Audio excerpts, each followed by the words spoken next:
Hai hai hai. Selamat datang kembali di channel Min Donghua. Kali ini kita akan melanjutkan cerita Donghua. Apa tesis? Nggak pakai lama lagi, langsung aja kita ke ceritanya. Check it out. Sebagai salah satu dari 4 keluarga tertua di antara para dewa, dia lebih konservatif daripada keluarga Xuan Yuan dan 2 keluarga Qi. Tentu saja ada lebih banyak orang luar biasa. Bahkan ketika Huan He Tianxun membunuh semua orang dan memimpin aliansi kemanusiaan untuk berpartisipasi dalam konflik head-to-head ketiga keluarga Dewa Wunian. Para leluhur ketiga keluarga ini juga mengatakan bahwa Huan He Tianxun hanyalah ayam lokal. Prasangka ini tampaknya terintegrasi ke dalam keluarga terpisah dalam garis keturunan. Sebagai dosi dari keluarga Li Qianhan juga merupakan salah satu dari 2 penganut Tao sejati di antara para dewa. Jadi prasangkanya hanya akan menjadi lebih serius. Dalam beberapa tahun terakhir, Luo Sheng cukup populer. Beberapa dari mereka suka mendengarkan cerita yang diceritakan oleh Lo Sheng. Tentu saja banyak orang membenci suara Lo Sheng yang bergema di telinga mereka. Namun mereka tidak bisa menolak suara token mengaum dan hanya bisa mengutuk di dalam hati mereka. Karena mereka tidak dapat melakukan apapun pada Lo Sheng. Dan beberapa orang sangat muak, sehingga mereka bahkan menjadi mudah tersinggung dan kesal ketika mendengar suara Lo Sheng. Dan mereka akan mengutuk dengan marah, dan Li Qianhan adalah salah satunya. 2 tahun berlalu, Li Qianhan tidak tahan lagi. Jadi dia menggunakan satu-satunya perintah mengaumnya untuk memarahi Lo Sheng dan gadis misterius itu. Namun itu hanya serangan balik yang lemah. Sebaliknya, Li Qianhan yang baru saja mengutuk, dipermalukan oleh gadis misterius itu selama 1 jam. Tapi Li Qianhan sendiri hanya memiliki perintah mengaum dan tidak memenuhi syarat untuk membalas. Dengan marah, dia menyerbu ke dalam keluarga Li, mencoba mendapatkan beberapa token mengaum lagi dari ayahnya. Akibatnya, dia ditolak oleh ayahnya. Sebagai kepala keluarga Li, ayahnya memang mendapat banyak perintah mengaum. Tapi dia tidak akan pernah membiarkan Li Qianhan menyia-nyiakannya seperti ini. Namun di dunia ini, siapa yang memiliki token mengaum lebih banyak daripada Lo Sheng dan gadis misterius itu? Pada akhirnya, token mengaum keluarga Li habis, sehingga dia masih dimarahi oleh lawannya. Oleh karena itu, Li Qianhan selalu merenung tentang masalah ini. Sebelum melangkah ke medan perang impian, dia juga berpikir, jika dia bertemu Lo Sheng, dia pasti akan memberinya pelajaran. Sayangnya, kemungkinan ini terlalu kecil. Bagaimanapun ada 50 alam besar dan kota-kota utama yang tak terhitung jumlahnya. Jadi kemungkinan bertemu Lo Sheng sangat kecil. Terlebih lagi, bahkan jika dia bertemu dengannya, mungkin Lo Sheng tidak mengambil inisiatif untuk melaporkan namanya. Lagi pula, dia belum pernah melihat orang ini. Tapi kebetulan dia bertemu dengan Xuan Yuan Chen Feng yang berada di kota utama yang sama. Jadi dengan menggunakan aturan alam rahasia tertentu, dan dia dengan bangga membunuh Xuan Yuan Chen Feng sekali. Artinya, saat itu Xuan Yuan Chen Feng yang awalnya menduduki peringkat pertama, tiba-tiba turun ke ratusan peringkat. Karena alasan ini, Xuan Yuan Chen Feng memblokir Li Qianhan di kota utama selama 2 hari 2 malam. Dan akhirnya memilih untuk pergi setelah berpikir untuk mengejar ketinggalan. Bagaimanapun, 4 keluarga besar masih merupakan keluarga mereka sendiri di balik pintu tertutup. Jika Li Qianhan memiliki kepala yang normal, dia tidak akan menipu Xuan Yuan Chen Feng. Tapi Li Qianhan tidak pernah berpikir bahwa Lo Sheng cukup kuat. Dengan cara ini, dia memiliki kesempatan untuk mendidik pendongeng ini. Sayangnya, tangan Gio itu telah menggerakkan bidak catur itu sebelumnya, tetapi belum pernah diletakkan di depannya. Di tahap awal, belum lagi bertemu Lo Sheng, Li Qianhan hanya memiliki sedikit peluang untuk tampil. Hingga saat ini, Li Qianhan telah resmi muncul, dan kebetulan dia bertemu Lo Sheng. Namun, status pendongeng ini di dunia pejuang tidaklah tinggi. Kali ini jelas ada petunjuk penghinaan ketika dia berbicara. Saat mendengar panggilan ini, Lo Seng tidak merasa kesal sama sekali dan hanya menjawab dengan enteng. Lucu. Melihat wajah Lo Seng yang tenang, cibiran di wajah Li Qianhan perlahan mulai muncul. Saya tahu, Anda biasanya begitu energik dalam bercerita. Bagaimana kalau Anda bercerita beberapa paragraf lagi di sini? Kata-katanya tentu saja sarkastik dan ironis. Oke? Sebelum Lo Seng bisa berbicara, Cilu Sue yang berada di bidak catur memimpin dalam menjawab atas nama Lo Seng, karena dia cukup senang mendengarkan cerita Lo Seng. Mendengar kata-kata Cilu Sue, Li Qianhan berbalik dan berkata dengan keras. Dia memelototi Cilu Sue, tapi kemudian sebuah suara datang dari awan. Gadis misterius yang memimpin medan perang impian dari awal sampai akhir mengubah suaranya yang dingin dan kejam sebelumnya. Sekarang dia juga menggemakan kata-kata Cilu Sue dengan begitu senyuman. Saya juga setuju. Mendengar suara ini, Suan Yuan Chenfeng tertawa terbahak-bahak hingga hampir menutup perutnya. Dan Xiu Yuqin bertanya kepada Hua Tianmin dengan rasa ingin tahu. Cerita apa yang diceritakan Lo Seng? Jelas, dia tidak memiliki kesempatan untuk mendengar suara token mengaum di alam jijik. Ada banyak legenda dan roman yang Anda dengar di wilayah tengah, dan beberapa cerita sejarah. Kali ini, giliran Li Qianhan yang mengalami depresi, dan dia berencana untuk mengambil tindakan. Tapi cahaya abu-abu yang ditunjukkan Lo Seng sebelumnya benar-benar membuatnya sedikit takut. Tapi dia masih yakin bisa mengalahkan Lo Seng. Hei, saya telah membawa Anda berlayar mulus sampai ke titik ini, dan inilah akhirnya. Li Qianhan mengambil satu langkah ke depan. Saat jari kakinya menyentuh papan catur, sebuah lubang besar muncul di papan catur. Pada saat ini, dia bergegas menuju Lo Seng dengan kecepatan yang sangat cepat. Li Qianhan bahkan tidak berniat menunjukkan senjatanya dan menghadapi musuh dengan tangan kosong. Apakah Anda akan melakukan konfrontasi langsung? Pupil Lo Seng terbuka sedikit, memperlihatkan senyuman tipis. Melihat pupil Li Qianhan terus membesar, dia bahkan membuka posturnya dan tidak pernah menggunakan tombak pembunuh suci. Apakah Lo Seng ingin bertarung melawan Li Qianhan dengan tangan kosong? Itu keterlaluan. Suan Yuan Chenfeng menggelengkan kepalanya, tapi dia berharap Li Qianhan bisa dikalahkan. Belum tentu. Jelas, Cilu Sue pernah bertarung melawan Lo Seng dan dia memiliki ingatan yang mendalam tentang tirani tubuh fisik Lo Seng. Namun, keluarga Li adalah satu-satunya keluarga di antara 4 keluarga besar yang pandai memurnikan tubuh. Bahkan ada orang di antara leluhur mereka yang menggunakan pemurnian tubuh untuk membuka 9 bintang dan menjadi dewa sejati. Tapi, hanya ada segelintir orang yang telah mencapai Shinto ini selama berabad-abad. Dan para pejuang yang telah menjadi dewa sejati dengan memurnikan tubuh mereka, mungkin hanya keluarga mereka yang pernah terpecah. Oleh karena itu, Li Qianhan tidak membutuhkan senjata, karena tangannya sendiri adalah salah satu senjata terkuatnya. Namun, dia tidak tahu bahwa Lo Seng selangkah lebih maju darinya, karena seluruh tubuhnya adalah artefak.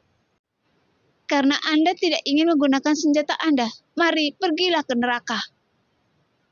Ketika Li Qianhan melihat Lo Seng begitu percaya diri, dia tertawa liar. Tinjunya tiba-tiba terjalin, dia melompat tinggi. Kemudian dia langsung bergegas menuju Lo Seng. War! Di udara, gangguan di tubuh Li Qianhan tiba-tiba meledak, dan lingkaran cahaya merah darah menyelimuti dirinya. Dengan ledakan ini, kecepatannya berlipat ganda lagi. Meskipun dia hanya seorang pria setinggi 6 kaki, dia merasa seperti gunung yang dilemparkan ke arah Lo Seng, memancarkan tekanan yang sangat besar. Ayo! Mata Lo Seng sedikit menyipit. Satu kaki bergerak mundur dan kekuatan mulai mengalir ke tangan kanannya. Dia tahu bahwa karena Li Qianhan berani menyerang dengan tangan kosong, Jadi kekuatan di dalamnya pasti luar biasa. Jadi saat Lo Sheng menginteraksi kekuatan sisik naga, ada sedikit cahaya bintang muncul di tinjunya. Sekarang, Lo Sheng tidak akan meremehkan lawan manapun. Meskipun Li Qianhan yang sombong ini seperti orang gila, tapi kekuatannya pasti layak untuk diwaspadai Lo Sheng. Jadi pada saat ini, dia mengaktifkan tubuh pertempuran bintang untuk bunuhnya dengan satu pukulan. Setelah Li Qianhan mendekati Lo Sheng, kecepatannya menjadi semakin cepat, dan lingkaran merah darah di tubuhnya menjadi lebih kaya.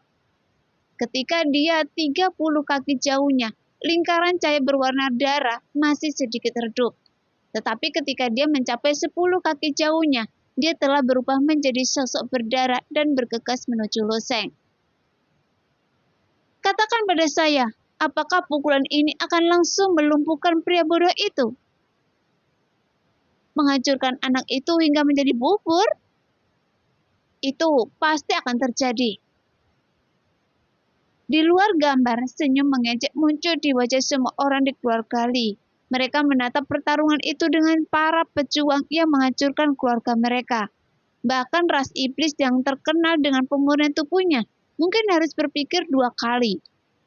Lagi pula, Lo Sheng sebelumnya telah menunjukkan kekuatan yang baik dengan mengadakan tombak pembunuh suci. Tapi dia memilih melakukan konfrontasi langsung dengan Li Qianhan. Jadi mereka berpikir Lo Sheng terlalu kekanak-kanakan.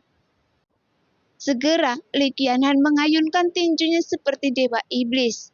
Pukulannya juga terlalu cepat dan ada bilah angin tajam yang menyebar. Ini juga ada dalam gulungan ini. Ruang di sekitarnya sangat stabil. Jika pukulan ini dilakukan dari luar, mungkin akan merobek lubang besar langsung di ruang tersebut. Karena keluarga Li memiliki cara khusus untuk berlatih. Itu karena mereka memiliki artefak tertinggi yang sangat istimewa, yang merupakan cekungan naga ponik tersembunyi. Cekungan ini tingginya 1 kaki dan lebarnya 1 kaki. Biasanya berisi esensi dan darah berbagai burung dan hewan langka. Secara umum, darah hewan langka dan eksotik itu sifatnya terlalu kejam dan tak tertahankan bagi orang biasa. Perlu waktu untuk menyerapnya secara paksa. Untuk mengatasinya, entah itu mengandung zat yang sangat beracun yang tidak dapat diserap sama sekali. Tapi cekungan naga ponik tersembunyi dapat menetralkan semua darah dan mempertahankan karakteristik esensi darah ini. Keluarga Li mengirim orang untuk mengumpulkan darah setiap tahun, dan banyak dari tempat suci mereka juga akan menyimpan sebagian sari darah dan menyerahkannya kepada keluarga Li. Mampu berendam di baskom ini selama 1 jam adalah suatu kehormatan besar bagi keluarga Li, dan orang biasa tidak memenuhi syarat untuk masukinya. Misalnya, beberapa penguasa dunia dari dunia besar mungkin diberikan kehormatan ini oleh keluarga terpisah. Bahkan kepala keluarga Li tidak bisa masuk dan berendam di cekungan naga ponik tersembunyi sesuka hati. Dan satu-satunya orang di seluruh keluarga Li yang tidak dibatasi mungkin adalah leluhur keluarga Li dan Li Qianhan. Namun leluhur keluarga Li telah mencapai posisi penguasa surgawi dan dengan tingkat kultivasinya, jadi naik ke dalam cekungan naga ponik tersembunyi tidak ada gunanya baginya. Tetapi tidak diragukan lagi, itu sangat bermanfaat bagi Li Qianhan. Selama lebih dari 10 tahun, Li Qianhan telah berendam di dalamnya selama 2 atau 3 jam hampir setiap hari. Seiring waktu berlalu, otot, tulang, darah, dan daging di sekucur tubuhnya menjadi jauh lebih kuat dari yang lain. Di antara semua orang jenius di dunia, mungkin tidak ada yang memiliki sosok seperti dia. Karena inilah alasan mengapa Li Qianhan datang dan meninju Lo Sheng secara langsung. Karena dia memiliki kekuatan ini. Namun mata Lo Sheng tenang dan matanya seterang bintang. Karena tubuh pertempuran bintang adalah senjata dewa tertinggi yang mampu menarik kekuatan bintang. Saat Lo Sheng mengaktifkan semakin banyak bintang, kekuatan yang dia ledakkan menjadi semakin kuat. Jadi Lo Sheng tidak akan menahan pukulan ini. Segera cahaya bintang melingkari lengannya dalam bentuk spiral, mengembun menuju tinju di depan Lo Sheng. Jika Lo Sheng menghadapi lawan yang begitu kejam di masa lalu, dia akan merasa lega, karena inilah kekuatannya. Tapi saat ini, dia tidak santai sama sekali. Bagaimanapun dunia ini terlalu besar, dan orang ini adalah seorang jenius yang dipilih dari ratusan juta prajurit. Jadi meskipun Lo Sheng memiliki peluang yang tak tertandingi, tapi lawannya tidak buruk sama sekali. Selain itu, pihak lain juga memiliki kekuatan yang sangat besar di belakangnya. Fondasi yang diciptakan oleh sumber daya yang diberikan kepadanya tentu saja tidak buruk sama sekali. Tentu saja, kehati-hatian Lo Sheng tidak berarti bahwa dia takut pada lawan ini. Tetapi setelah menilai kekuatan lawan dengan lebih akurat, dia juga akan menunjukkan sisi terkuatnya. Tapi langkah yang dilakukan Lo Sheng bukanlah kemuliaan bintang, tapi teknik lain dalam tubuh pertarungan bintang. Dan teknik ini bernama bintang pemakan gelap. Segera dari depan tinju Lo Sheng, pusaran cahaya bintang yang lembut muncul. Meskipun kekuatan pukulan ini jauh lebih kecil daripada kekuatan pukulan lainnya, namun tubuh pertarungan bintang itu seperti langit berbintang yang tak berujung. Ini adalah ruang yang lebih luas dan dunia yang lebih luas daripada laut. Tuar! Sebelum pukulan Li Qianhan menghantam tinju Lo Sheng, dia berada di atas angin. Namun setelah kedua tinju bertemu, semua orang melihat pemandangan yang aneh. Karena tinju Li Qianhan langsung menghantam pusaran air, seolah tinjunya menghantam ruang lain. Dan orang yang paling terkejut saat ini mungkin adalah Li Qianhan sendiri. Dia awalnya mencibir di dalam hatinya. Siapapun yang berani menghadapinya secara langsung tidak akan pernah memikirkan akhir yang baik. Faktanya, Li Qianhan merasa Lo Sheng sangat licik. Orang ini mungkin mengubah taktiknya di saat-saat terakhir dan memilih untuk menghindari pukulan. Tapi dia tidak pernah menyangka Lo Sheng akan memilih untuk bertarung langsung. Yang lebih tidak terduga lagi adalah teknik tinju Lo Sheng sangat aneh. Karena gerakan sebenar-benarnya seperti sapi yang memasuki lautan lumpur dan ditelan seluruhnya oleh pusaran air di depan tinju Lo Sheng. Karena bintang melahap kegelapan adalah salah satu dari bintang yang tak terhitung jumlahnya. Ini juga merupakan teknik dalam tubuh pertempuran bintang, dan teknik ini perlu mengaktifkan bintang gelap sebelum dapat digunakan. Di langit alam semesta, bintang gelap terus-menerus menelan materi di sekitarnya. Dan materi apapun yang dekat dengan bintang gelap akan ditelan olehnya. Sejalan dengan itu, ada jenis bintang lain, yaitu bintang penghancur. Meskipun ada banyak bintang gelap yang ada di alam semesta, tapi begitu pula jumlah bintang penghancur. Jadi sungguh ajaib bahwa kedua jenis bintang itu keluar masuk secara bersamaan. Beberapa orang kuat bahkan menggunakan bintang ini sebagai saluran transmisi yang dapat terus-menerus melintasi banyak alam bintang. Tapi premisnya adalah tubuh pejuang dapat menahan tekanan tiada akhir dari kedua bintang tersebut. Dalam beberapa tahun terakhir, Lo Sheng secara tidak sengaja berkomunikasi dengan bintang gelap ini, dan dia baru saja menguasai teknik ini. Jadi tidak peduli seberapa kuat pukulan kekuatan Li Qianhan itu, masih akan diselesaikan oleh pusaran di depan tinju Lo Sheng. Setelah pukulan ini, senyuman acuh tak acuh muncul di wajah Lo Sheng. Setelah menelan kekuatan lawan, sekarang gilirannya untuk melawan. Tuar! Di bawah ledakan serangan balik Lo Sheng, pusaran di depan tinjunya tiba-tiba mulai berputar ke arah yang berlawanan, karena dia menggunakan kekuatan bintang penghancur. Setelah kekuatan pukulan Li Qianhan ditelan oleh bintang kegelapan, Lo Sheng memuntahkannya kembali dengan kekuatan bintang penghancur. Dan Lo Sheng juga meledakkan kekuatan 40.000 sisik naga. Jadi seberapa menakutkan pukulan yang menggabungkan dua kekuatan tingkat ini? Li Qianhan ini awalnya membayangkan bahwa dia akan membunuh Lo Sheng dengan satu pukulan. Hanya dengan cara inilah efek kejutan terbaik dapat dicapai. Menurut perhitungannya, masalahnya seharusnya tidak besar, terutama jika Lo Sheng tidak menggunakan keterampilan aneh apapun untuk melarikan diri, Dia harus dikalahkan. Tapi saat ini, Li Qianhan menyadari bahwa dia salah. Loseng yang melawan dengan pukulan ini sudah mustahil baginya untuk melarikan diri, karena tubuh Loseng menahan kekuatan sebesar ini. Papan catur langit dan bumi di bawah kakinya tiba-tiba runtuh. Pada saat yang sama, pukulan ini telah mengenai tangan kanan Li Qianhan, yang menyebabkan lengan kanan Li Qianhan mulai hancur, berubah menjadi potongan-potongan kecil yang terus melayang. Seolah-olah tubuh darah dan daging Li Qianhan terbuat dari sepotong abu terbang. Li Qianhan awalnya ingin mengatakan sesuatu. Dia ingin mengatakan bahwa dia tidak boleh seperti ini, karena dia masih memiliki banyak cara untuk melawan Loseng. Bagaimanapun teknik pemurnian tubuh ini bukanlah metode terkuatnya. Jika metode bisa menggunakan metode terkuatnya, dia yakin masih bisa membunuh Loseng dengan mudah. Tapi sayang sekali, tidak ada obat penyesalan di dunia ini.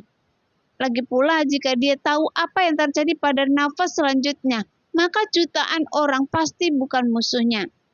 Artinya, seorang pejuang bisa memprediksi reaksi lawan setelah beberapa nafas, maka tidak ada yang bisa menjadi lawannya. Meskipun pernyataan ini agak mutlak, namun mungkin benar dalam pertarungan antar pejuang dengan level yang sama. Tapi Li Qianhan jelas tidak memiliki kemampuan ini. Betapapun padatnya hukum waktu, dia hanya dapat menunda, tidak dapat melompat, dan tidak dapat kembali ke masa lalu. Setidaknya di dunia ini, hal itu hampir mustahil. Segera sedikit abu itu terus bertelupas dari tubuh Li Qianhan, melayang dan menghilang. Pada akhirnya, Li Qianhan benar-benar menghilang di depan Loseng, yang membuat prajurit yang tak terhitung jumlahnya di dunia tercengang saat ini. Karena Li Qianhan adalah orang yang mengaku berada di urutan kedua setelah Xuan Yuan Chengfeng dan difavoritkan memenangkan kejuaraan. Tapi saat melawan Loseng, dia hancur berkeping-keping hanya dengan satu pukulan. Bukankah jarak ini terlalu besar? Seseorang menghela nafas, dan desahan ini juga merupakan suara dari para pejuang yang tak terhitung jumlahnya. Karena meskipun selalu ada banyak variabel dalam pertarungan antara dosi ini, tapi bagaimana bisa sebelum pertarungan antara dosi bisa diakhiri dengan begitu mudah? Menurut pemikiran orang awam selalu dibutuhkan beberapa batang dupa, tapi sekarang mereka berdua hanya saling meninju dan dipukuli hingga menjadi abu, sehingga membuat banyak orang tak mampu bereaksi. Tentu saja, para pejuang dengan sedikit kearifan tidak akan mengeluh seperti ini, karena reputasi Li Qianhan sangat tertinggal di belakang Xuan Yuan Chengfeng. Li Qianhan seharusnya tidak bisa dibunuh dengan kekerasan, tapi sepertinya dia baru saja memenuhi keinginan Loseng dan dibunuh oleh Loseng dengan satu pukulan. Penguasa istana ke-9 berkomentar di sebelah Neng Yudi. Pada saat ini, Neng Yudi memiliki senyuman di wajahnya dan tidak membantah sudut pandang penguasa istana ke-9.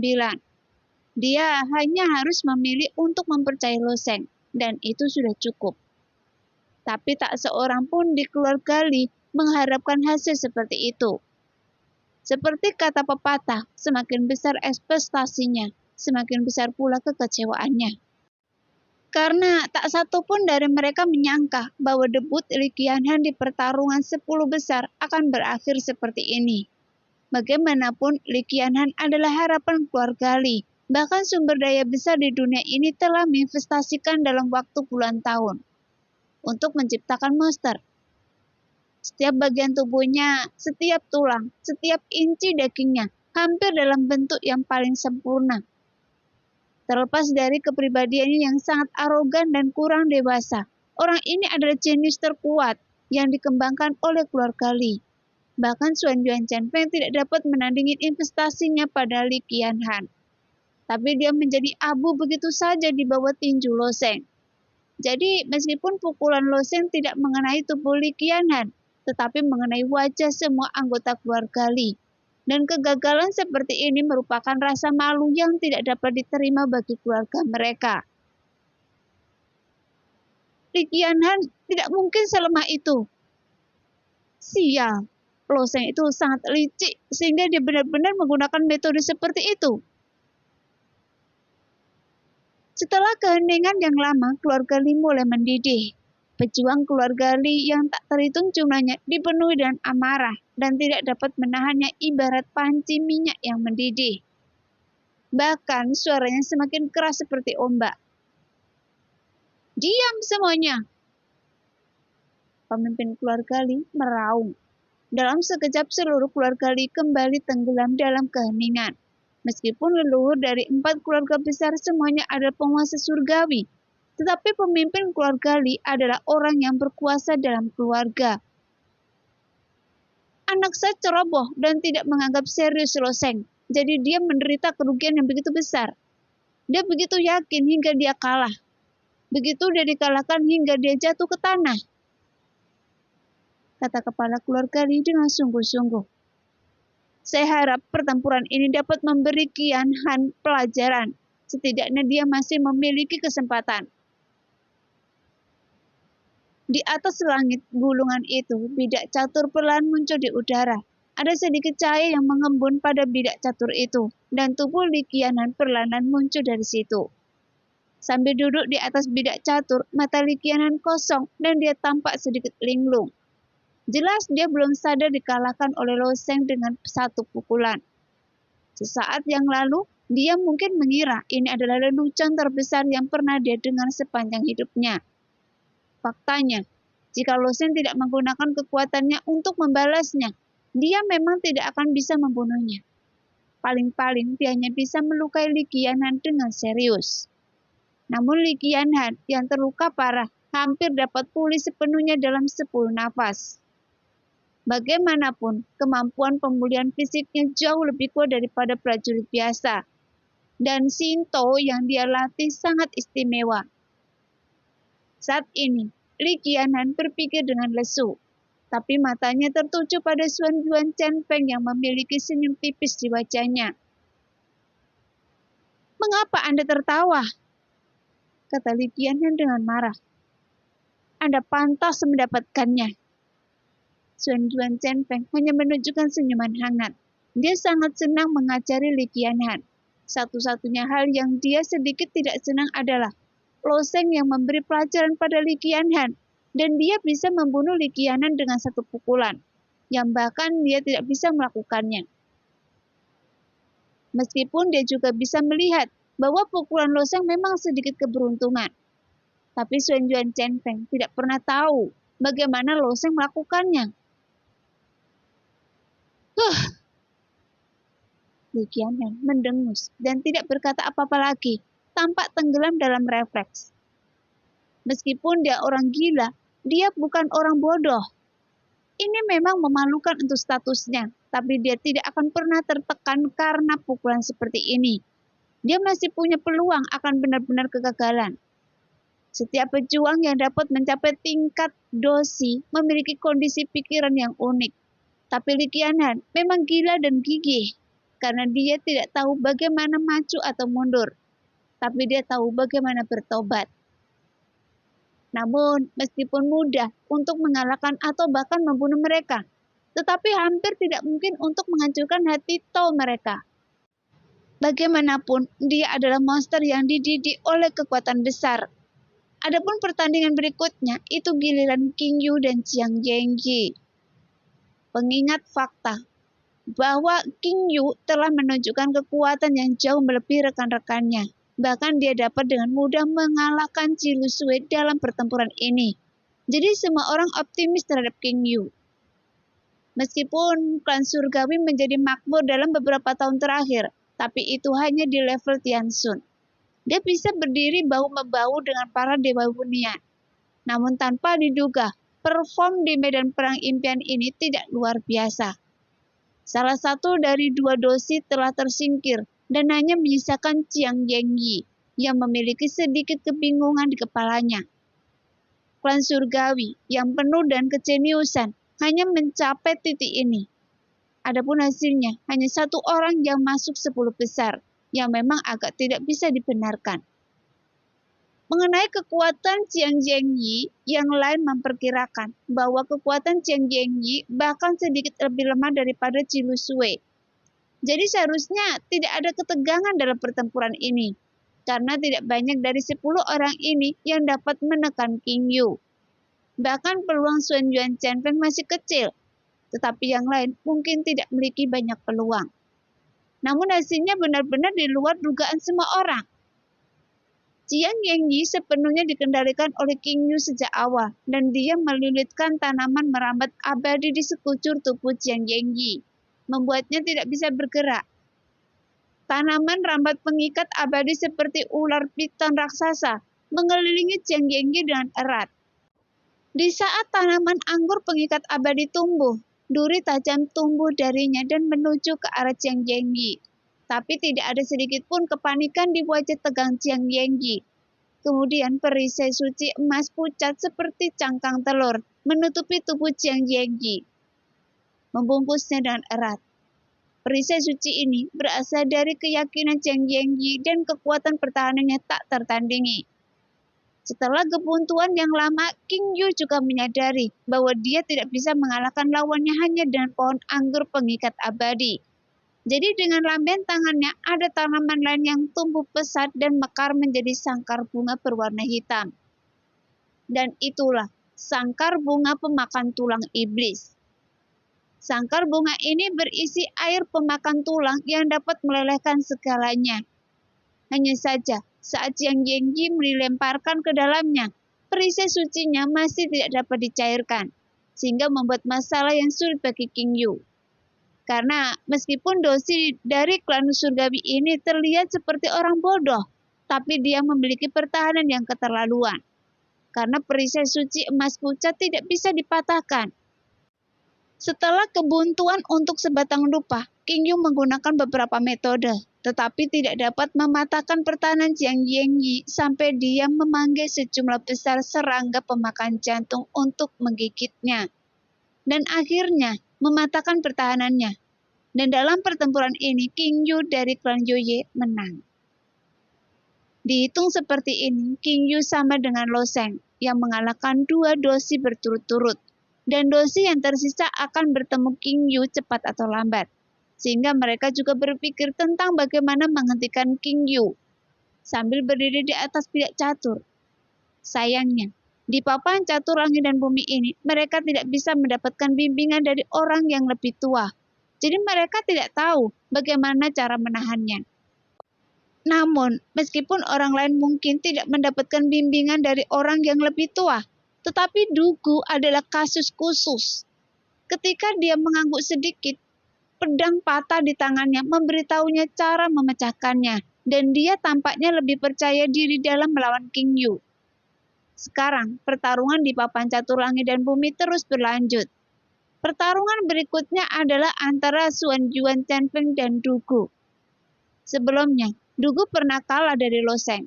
Ketika dia keluar untuk kedua kalinya, dia mendapatkan kembali kepercayaan dirinya untuk mengalahkan lawannya. Tetapi ternyata lawannya adalah lawannya Sun Yuan Chen-feng. Sehingga wajahnya tiba-tiba menjadi gelap. Bagaimanapun dia pernah dikalahkan oleh Sun Yuan Chen-feng, sehingga dia tidak percaya diri melawan Sun Yuan Chen-feng dalam pertempuran ini. Meskipun ada pedang patah di tangannya, memang merupakan penopang terbesarnya, tapi bagaimanapun juga pedang itu rusak parah. Sebelum memasuki medan perang impian, Dugu membawa pedang patah itu untuk mencari cara dan peluang untuk memperbaikinya. Tapi dia tidak bisa melakukan apapun. Jadi di depan Sun Yuan Chen-feng, dia hampir tidak mendukungnya selama beberapa putaran. Dan kemudian mengambil inisiatif untuk mengakui kekalahan. Setelah pertempuran lainnya, akhirnya giliran Lo Sheng. Namun ketika Lo Sheng berdiri di papan catur, dia menemukan bahwa lawannya ternyata adalah Xiu Yuqin. Meskipun dia tahu bahwa dia akan bertemu Xiu Yuqin cepat atau lambat dalam kontes ini, Lo Sheng masih merasa sangat tidak nyaman saling berhadapan. Namun ada senyuman tipis di wajah Xiu Yuqin. Dia meletakkan tangannya di belakang punggungnya dan berjalan perlahan seperti teratai putih berjalan menuju Lo Sheng. Saat dia berjalan ke arah loseng, dia mengangkat kepalanya dan tersenyum. Jika saya mengalahkan Anda, hadiah apa yang akan Anda berikan pada saya? Nah, demikianlah cerita hari ini. Terima kasih yang sudah menonton video Min sampai selesai. Sampai jumpa di video selanjutnya. Bye-bye.